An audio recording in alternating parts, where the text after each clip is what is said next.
Gumalaw ang Golden State Warriors bago ang trade deadline pero hindi si Giannis Antetokounmpo ang nakuha, kundi ang big man superstar ng Atlanta Hawks na si Kristaps Porzingis. Kasama sa package si Jonathan Kuminga at Buddy Hield kapalit ni Kristaps Porzingis. And also nabitawan din ng Warriors itong si Tracy Jackson Davis papunta naman sa Toronto Raptors kapalit sa 2026 second round pick via Lakers.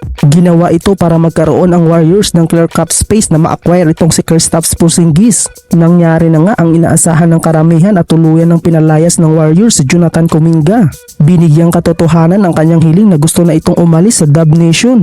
Panibagong sistema ang papasukin ni Jonathan Kuminga kasama ang Atlanta Hawks. At dito na kaya ipakita ni Jonathan Kuminga ang kanyang halaga bilang player na dapat asahan sa loob ng court. Samantala natapos na rin ang trade rumors kay Giannis Antetokounmpo. Hindi nga nakuha ng Warriors si The Greek Freak. At ayon sa report hindi pumayag ang Milwaukee Bucks sa hinain ng Warriors kaya si Kristaps Porzingis na lang kanilang kinuha na paniguradong malaki ang maitulong nito sa Warriors. Isang big man na maaasahan sa rebounds at opensa na may kakayahan din sa 3-point area. Si Kristaps Porzingis na kaya ang makakatulong sa Warriors ngayong season para sa pagsungkit pa ng isa pang kampyonato. Ito na ngayon ang bagong lineup ng Warriors, palag-palag na rin ito para sa mga kalaban. Sa ngayon pa lang inaabangan na ng mga GSW fans ang magiging resulta sa Warriors sa pagkuha nila kay Kristaps Porzingis.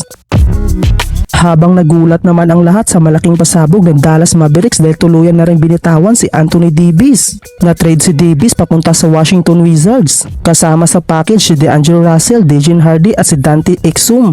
Nakuha naman ng Dallas Mavericks si Chris Middleton, A.J. Johnson, Malaki Branham, Marvin Bagley at mga picks nito. Madaming pangalan ang naging sangkot sa trade kaya ang malaking tanong dito kung sino ang lugi. Buo na nga ang hakbang ng Dallas Mavericks sa panibagong landas. Nag-revealed ang Dallas at buo na ang kanilang plano na mas bigyang halaga ang first overall pick na si Cooper Flagg. Naniniwala dito ang Dallas Mavericks kay Cooper Flagg na first season pa lang ng rookie madaming record na agad ang binasag.